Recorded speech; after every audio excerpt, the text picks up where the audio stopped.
$1,000 a Plate by Jack McKenty. Sunset on Mars is a pale, washed-out, watery sort of procedure that is hardly worth looking at. The shadows of the cactus lengthen, the sun goes down without the slightest hint of color or display, and everything is dark.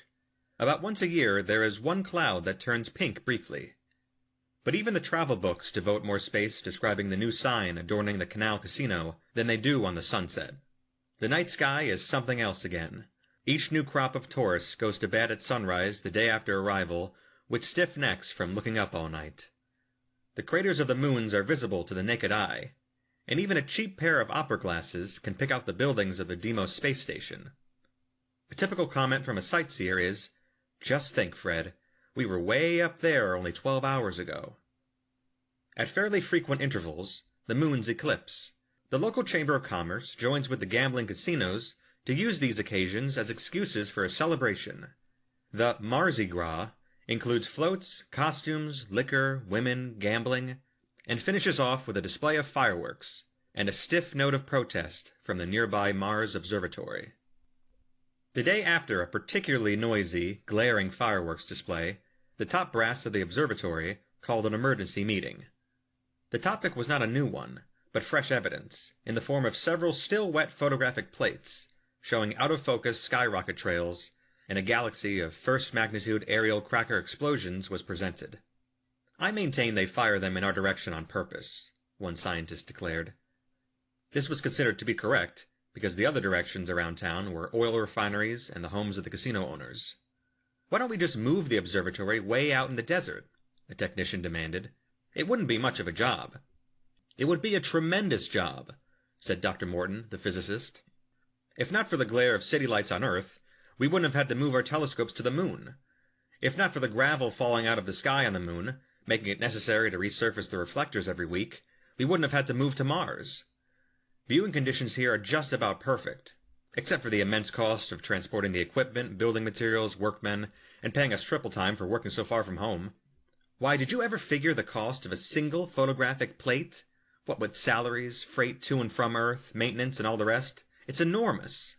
"Then why don't we cut down the cost of ruined exposures," asked the technician, "by moving the observatory away from town?" "Because," Dr. Morton explained, "we'd have to bring in crews to tear the place down, other crews to move it, still more crews to rebuild it, not to mention unavoidable breakage and replacement, which involve more freight than Earth. At $7.97 per pound deadweight, well, you figure it out. So we can't move, and we can't afford ruined $1,000 plates," said the scientist, who had considered himself a target for the fireworks. "Then what's the answer?" The usual suggestion was proposed, that a delegation approach the town council to follow up the letter of protest. A search through the past meeting's minutes showed that this had never accomplished anything up to date. A recent arrival to the observatory mentioned that their combined brain power should be enough to beat the games, and thus force the casino owners, who were the real offenders, out of business. One of the scientists, who had already tried that very scheme on a small scale, reported his results. He proved that with his tabulations that, in this instance, science, in the guise of the law of averages, was unfortunately against them. Dr. Morton rose to his feet. The other men listened to his plan, at first with shocked horror, then with deep interest, and finally with wild exultation. The meeting broke up with most of the members grinning from ear to ear. "It's lucky Dr. Morton is a physicist," said one of the directors. "No astronomer would ever have thought of that." A few days later, a modest little ad appeared in the weekly publication, What to Do in Marsport. It did not try to compete with any of the casino ads, all of which featured pretty girls, but it had a unique heading. "Free, for the first time ever, your horoscope, scientifically cast by the staff of the famous Mars Observatory. Learn your luck, your fortune. Write or call Mars Observatory. No charge, no obligation." Since the horoscopes being offered were about the only things on Mars that didn't cost the tourists any money, the response was great. A recipient of a horoscope found a mimeographed folder which contained 3 pages describing the present positions of the planets, where to look for Earth in the sky, and what science hoped to learn the next time Mercury was in transit. The 4th page held the kicker. It said that while the tourist's luck would be better than average at most of the gambling houses, he would lose consistently if he played at Harvey's Club. Within 2 days, the only people at Harvey's were the shills. The following day, the visitors to the observatory included Harvey. The gambler was welcomed with mingled respect for his money and contempt for his occupation.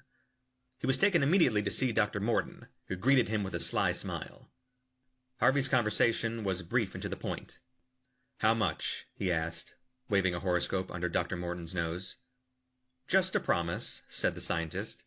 Harvey said nothing, but looked sullen. "You were on the town council," Morton continued. "Now, the next time the question of tourist entertainment is discussed, we want you to vote against a fireworks display." He then explained how important plates had been ruined by skyrocket trails. Harvey listened with great interest, especially when Dr. Morton flatly stated that each casino, in turn, would get the same publicity in the horoscopes. "The council members are all for the tourists," Harvey commented, "and you guys are supposed to be nuts, like all scientists. But I'll do like you say." He reached into his pocket. "Here's $50. Use it for a full-page ad this time, and do the Desert Sands Casino in your next horoscope. And say, before I go, can I look through the telescope? I never seem to have the time before." At weekly intervals, Dr. Morton did the Desert Sands, Franklin's Paradise, the Martian Gardens, and the Two Moons Club. From each owner he extracted the same promise, to vote against the fireworks at the council meetings.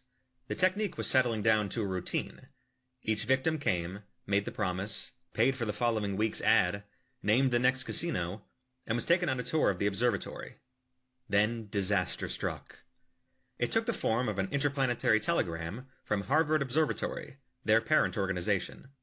It read, "Earth newspapers carrying accounts of horoscopes published by your organization, very unscientific.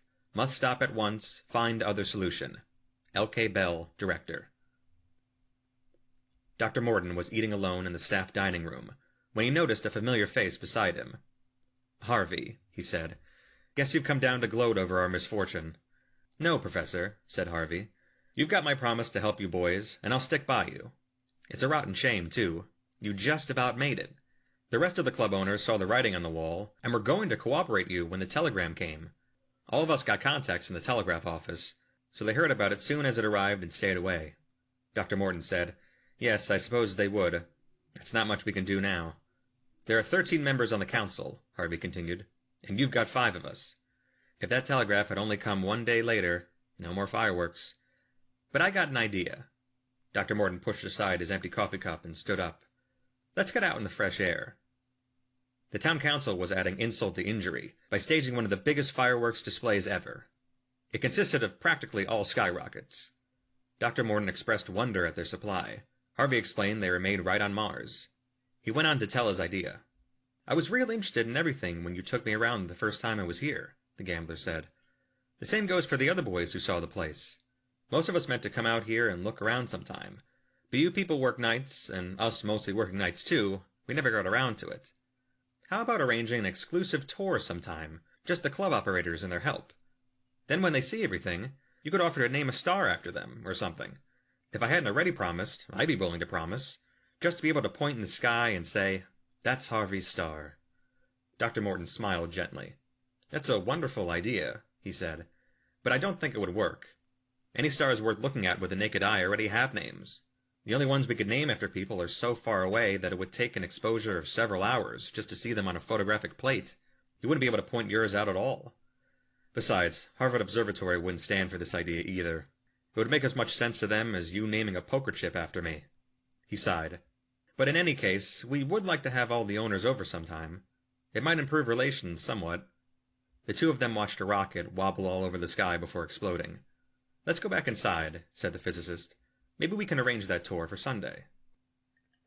Sunday afternoon, the visitors, presumably softened up by what one of the chemists thought were martinis, were seated in the lecture hall listening to Dr. Morton's concluding remarks. "One of the technicians is working on a gadget with a photocell that closes the shutter on the film when a rocket goes up," Dr. Morton was saying. "It should cut down the exposure time a great deal. Right now every night may be significant. If the plates from any one night are spoiled, we may not be able to duplicate them for a Martian year. Mankind is preparing for the first trip to another star, and the work of Mars Observatory is necessary to ensure the success of that trip. You gentlemen are rightly the leaders of Mars, and so it is up to you to decide whether or not that success will be possible." He sat down to a smattering of applause. The visitors, except Harvey, then left. "It didn't go over, Professor," said Harvey. "I know," said Dr. Morton. "That washes out that plan." He turned to the gambler. "You're the only person I can trust with this," he said. "How would you like to help me make some fireworks?" 1 week later, the two men had everything ready. That night, as quietly as possible, they moved to a position behind a fence near the skyrocket launching racks. Dr. Morton was carrying a compass, a flashlight, and a small clinometer. Harvey was struggling with 2 large skyrockets. He whispered, "What if we miss, or they go off too soon, or something?" "Nonsense, Harvey," said Dr. Morton. He busied himself with the flashlight and compass, and carefully aimed one of the rockets. "You forget I am a physicist." He then aimed the other rocket, and checked elevation with his clinometer. "The fuels are standard, and I worked out the trajectories on the computer. Ready with your match? These are going to explode in the canal, and get everybody in the canal casino all wet." He peeked over the fence to see how the regular display was doing. "Here comes their finale. Ready, set, light!" Covered by the launching of the last of the official display, their 2 rockets arced up and away. One of them did explode in the canal, and most of the casino's patrons did get wet. But the other wobbled off to the right, landed on the roof of Harvey's bachelor home, and burned it to the ground. Dr. Morton sat numbly in front of his typewriter, staring at a letter. He couldn't seem to find the right words for what he wished to say. He tried to derive inspiration from a glossy photograph lying on the table beside him. It had what looked like another skyrocket trail on it. Before he could answer, the door opened and Harvey walked in, accompanied by 2 men with muscles. "I haven't seen you since the accident, Professor," he said. "I've been trying to write you a letter," said Dr. Morton, "to tell you how sorry I am about what happened. And I also have to thank you for getting that law against fireworks through the council. I am extremely sorry it took your house burning down to convince them." "I keep my promises," said Harvey. One of the men with muscles turned the radio on, loud. "We're trying to get up a collection among the staff to help pay for your losses," said Dr. Morton. "But the director suggested a more permanent kind of remembrance." He picked up the photograph. "This will be one of the brightest objects in the sky in a few months. It won't be back again for thousands of years, but it will be around for a good while. We've just discovered it, and it is our privilege to call it Harvey's Comet." "That's nice," said Harvey. The first of the 2 men went around pulling down blinds, and the other went into the bathroom and started filling the tub. "Well," said the physicist, looking tired and old, "I guess there's nothing more I can say." "Oh, yes there is, Professor," said Harvey, with a sudden grin on his face. He turned to his muscle men. "You 2 guys cut out the comedy, and bring it in, now." The 2 men followed his instructions. "You see, Professor," the gambler continued, "I took a beating on the house, but the other club boys chipped in and made up all my losses. So I don't need your money at all. Besides, I have 2 things to thank you for. First, I heard about the comet from one of your men, and it's the nicest thing anybody's ever done for me." One of his men came back with what looked like a round candy box.